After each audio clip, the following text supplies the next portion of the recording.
Welcome to Her Fun Talks, the podcast where we will deep dive into gender conscious investment and women led innovation.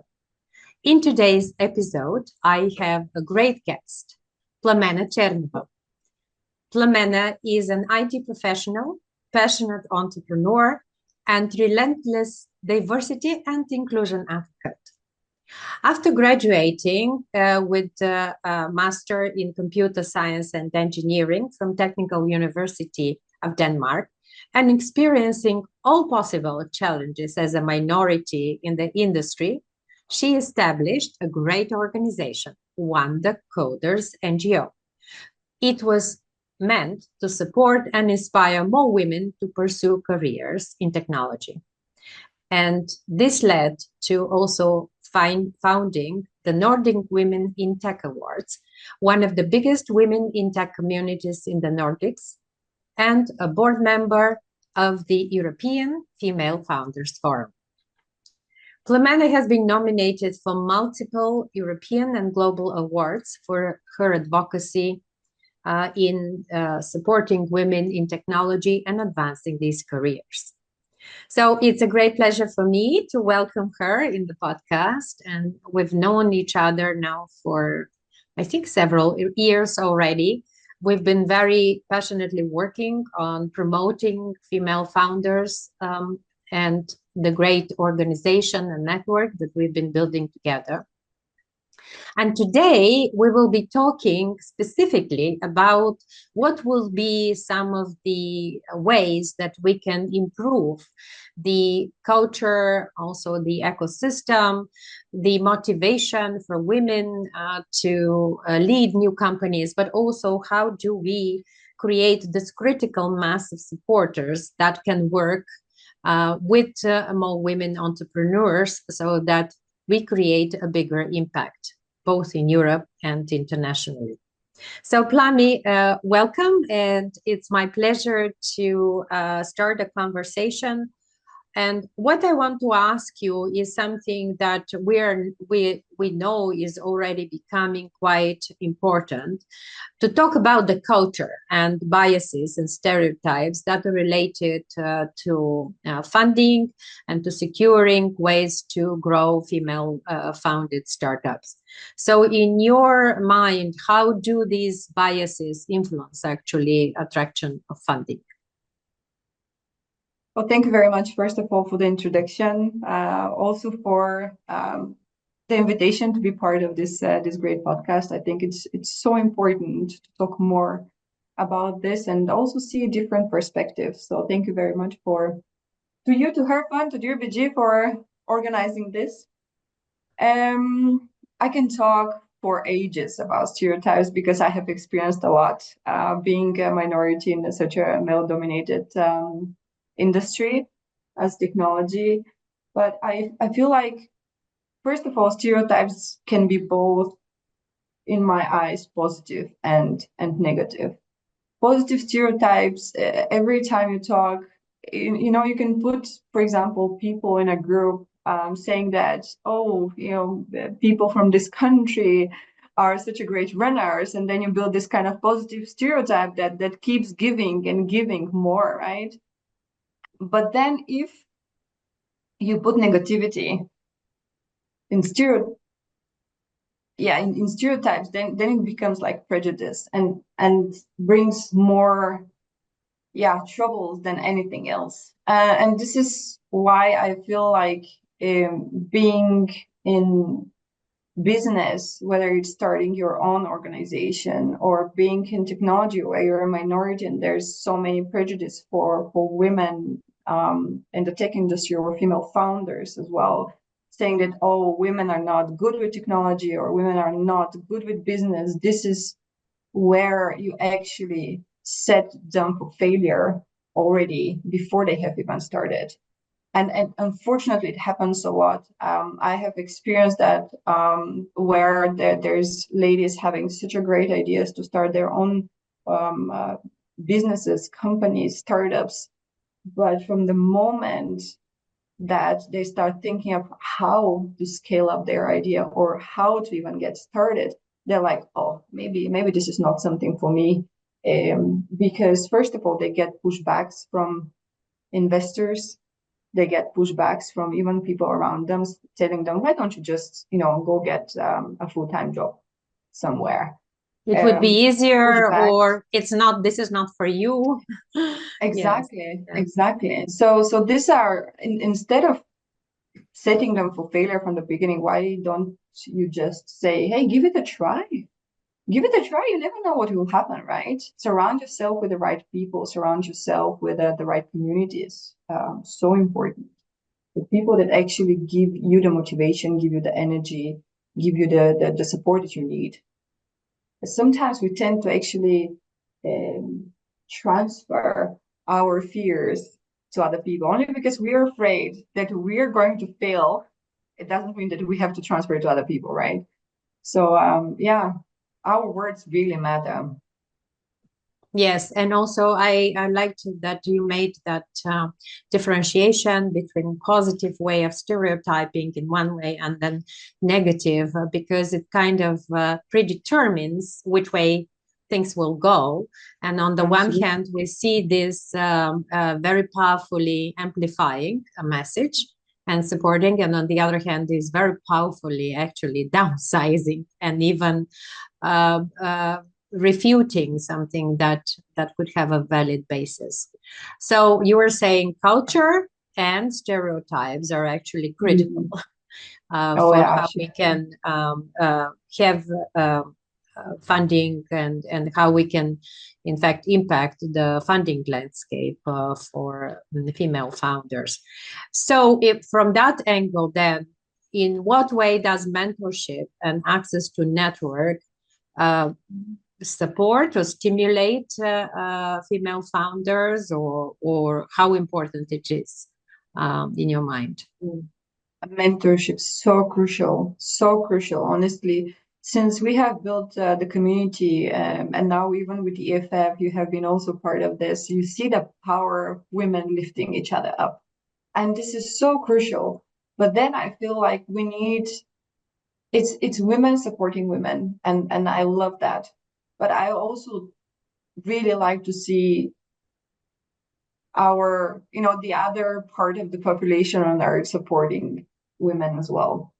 We sometimes need more courage and empowerment, yeah, to get going with some, with, or be more, yeah, as I said, courageous Mm. to get going. Because at the moment you started, the first step is the most important one, right? You take the first step, and it's just, this is the most difficult one. And this is also for me where role models and mentors come in, because you have this amazing idea, but you need to know where to start. And when people that have achieved a lot already, that have experienced it all, that have failed, started again, failed and started again, because entrepreneurship is a roller coaster. It's not just one line, and we all know that, right? You need this. Every time you feel down, you need to have someone out there. I really like, of course, it's mentor, role model, but for me, it's also, but it's someone that you can just pick up the phone and say, hey, I'm in this situation. I need to know which direction to take from now. And it's been, at least personally and with the our communities, I have seen the power of mentorship and the power of supporting one another. Um, it's just it's like you feel accomplished being a mentor to someone and seeing them succeed and seeing them not giving up and seeing them chasing their dreams. So rewarding at the end. I will take from what you said in the beginning that it's important to involve also our other colleagues, our male counterparts in this, Mm. because in fact, they could be even better ambassadors by acknowledging and by seeing the other perspective and the value that we could bring to the table.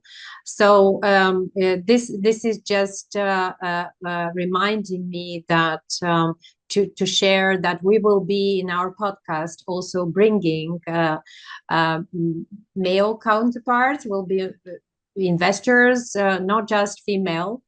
founders and female investors, but we would like to make this actually an opportunity for all to start collaborating and to talk more about diversity, both in entrepreneurship and also in investment. And in this train of thought, I would like to ask you the next question is, how can her fund collaborate with other organizations and stakeholders to maximize its impact?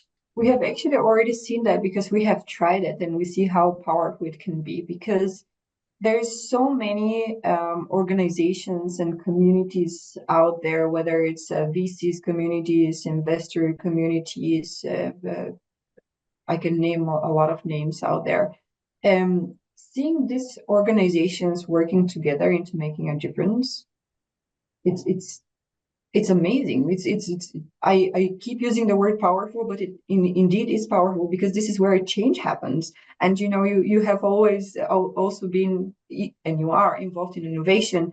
Innovation comes from diversity, from inclusivity. It comes from different ideas. It comes from different perspectives. And this is where each organization can contribute. By working together, we are making much bigger impact. And I think many organizations started realizing that. It's one thing that you support your own community, but it makes much bigger difference when you collaborate and make bigger impact together. Yes.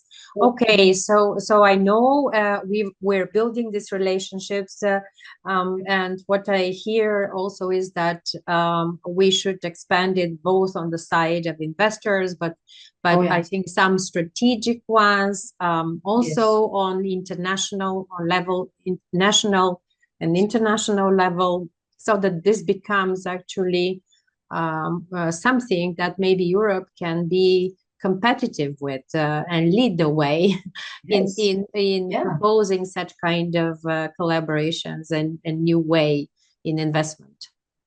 Yeah, and it's Europe. We have so many different cultures, and you see faster developing economies. You see a lot of learnings from different. We share ideas, we share knowledge. We see what works in one country, what would work in another country, maybe. And it's this is where actually collaborating with one another brings better or new ideas, new perspectives of how we can fix the problems that we have nowadays. And maybe just to bring or go back a little bit towards supporting one another, I feel like, for example, you see a lot of women starting their own companies based on experience that they had. So you see a lot of, for example, products about or services that are related to female hygiene products. And in many cases where you go to pitch this towards investors, especially when there's no diversity, when you pitch towards, when you pitch your idea and the investors panel, let's say, is not diverse enough, in many cases, you end up in situations where people would not understand why you're doing certain things or why you're building this business. And I keep saying that when you don't understand something, it doesn't mean that you should reject it. Of course, in many cases, you cannot put yourself in the shoes of other people, but that doesn't mean that this is not relevant, whether it's a service or a product on the market. But this is where I also find gaps, and where I really want us to collaborate and find ways to actually bridge these gaps that we have between female founders and investors. And with her fund, actually, we see that we're going towards the right direction. It's just that we need to put more efforts. Yes. And I would love to see more female investors and VCs as well. And how can, going back to your experience and building technology organizations and companies, how can we actually leverage technology to enhance the impact of her fund network and in general activities? Where do you see a point so that we are more efficient in passing on this message and building this community? Can you propose how you actually see this happening? Well, technology can be used in so many ways. Now it's yeah, with AI, I don't want to bring or have deep conversation around AI and the upcoming trends in technology, but digital platforms connecting investors and female founders or female-led companies, for example, we need to create some kind of a bridge, and technology can easily do that. We are so connected all around the world. We can, I'm sure we can make it work with being able to use technology in order to connect even outside Europe, I can say, because we know very well that we have unlimited possibilities in terms of finding ways to connect to one another. And this is where technology comes in. But of course, we have to start somewhere. And with my experience building a community, for us, we knew that if we stay within Denmark only, we knew that we can't be the only ones facing the same problems, right? And we knew that if we wanted to make much bigger opportunity for change, we had to find a way to either collaborate with organizations from outside Denmark, from all Nordic countries, or we have to find a way to use technology to build a much stronger community, whether it's a partners community, whether it's a community of people that needed support and collaboration. And technology actually building this digital platform, and something that we are also doing with her fund, which is so amazing, was actually a huge step forward for us. So now we are even expanding towards Baltics through this digital platform and the technology that we have built around this. So it's unlimited possibilities. Yeah, at what point is technology actually more critical? At the moment with the advancement also of AI? Is it at the point of onset now to build these communities, or where do you see its relevance for scale? For the AI for scale up, we have to be. I've been thinking a lot about this actually for the past few months, especially because we started to think about how we can leverage the use of AI to make it easier on us. And then we started thinking about, a typical example can be how can you use AI technologies to actually help you in for example, not only scaling up, but to get the funding that you need itself. And there's so many actually tools built based on AI that can help you out to get the funding that you need, whether it's helping you with some proposals, etc. And to be honest, we have to be very careful with that, because imagine that there's so many organizations or companies that are seeking ways to get what they need in terms of being able to scale up using the same tool. Yeah. So I want to say that there's a lot of positivity in future technologies, and I want to say that there's so many ways that you can use them to leverage what you really need in order to go to the next level. But we have to be also very careful with that, because that can actually play a more negative role towards getting what you want. Because imagine that you have 30 companies using the same tool towards the same access to funding, right? The more accessible and handy they are, the more they'll be also used. And as you were saying, in order to build these communities and platforms that are viable and that are vital and that are also sustainable, I think it will not, it will take more than also technology. It will take also people and sharing these moments and making commitment on that human personal level. So thank you, Pam. Heart and soul, right? Yes. Thank you so much being part of this podcast and also sharing your insights. And to our listeners and viewers, we're looking forward to seeing you in the next episode. Today, we had a conversation with Plamena Cherneva, who is one of the founders and partners in her fund project.